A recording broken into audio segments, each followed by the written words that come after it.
Yo les petits potes, c'est Ethan, j'espère que vous allez bien. Aujourd'hui les mecs, je vous propose un tout nouveau tuto. Le tuto c'est comment devenir un ananas. Non c'est faux. En réalité je vais vous montrer comment avoir le chat de proximité sur Among Us. C'est parti, kiffez bien. Among Us est un jeu vidéo d'ambiance multijoueur en ligne qui a été développé et édité par le studio Innerslot et il a été sorti en 2018. Chaque joueur incarne un des membres de l'équipage d'un vaisseau spatial, chacun pouvant être soit un équipier soit un imposteur. L'objectif pour les membres d'équipage est d'identifier les imposteurs et de les éliminer tout en accomplissant des tâches dans le vaisseau.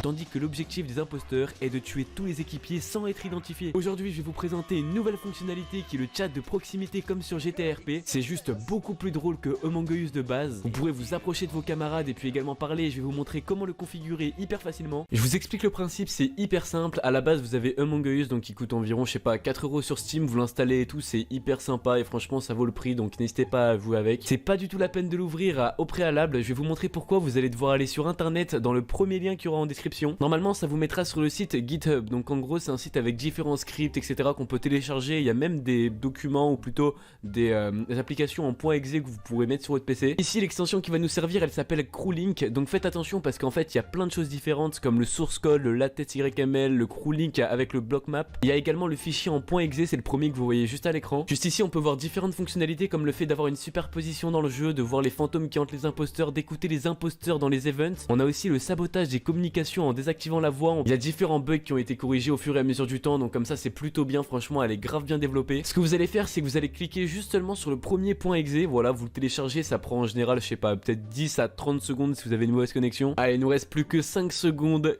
4, 3, 2, 1 et regardez les 110 émos ont été download. Il va falloir donc que vous preniez CrewLink et que vous le mettiez par exemple sur votre bureau. Regardez il est juste ici, il est normalement du coup extrait et tout. Ensuite vous pouvez ouvrir le logiciel juste ici et regardez il va s'ouvrir, hop il est en cours d'installation sur l'autre écran, je vous montre ça. Juste en bas on va pouvoir l'ouvrir et regardez il y a marqué Waiting for Among Us, donc là il attend qu'on lance le jeu. On peut également soutenir l'application en payant avec Twitter et tout, bref on fait Open Game et le jeu va s'ouvrir tout de suite. Du coup on va passer sur mon autre écran. Du coup j'ai créé une game, j'ai mis 2 imposteurs à l'intérieur et 7 personnes donc au maximum. On va confirmer, on va inviter des gens. Ok alors la partie est lancée, il n'y a aucune indication de CrewLink à l'écran comme vous pouvez le voir. Comme vous le voyez, on a la page CrewLink qui est ouverte et on a le poteau Yozio qui est juste en bas pour ceux qui le connaissent. Quand l'application est ouverte, on a accès à différents paramètres comme le fait d'avoir sa voix, tout simplement genre avec une portée différente, ça va de 10 à, enfin de 1 à 10 plutôt. Ok donc c'est entendre quand un imposteur il tue quelqu'un, entendre quand un imposteur il vent. Ok et ensuite genre c'est pour le sabotage des voix juste ici. Est-ce qu'on peut l'activer ou les désactiver? Okay. Nickel.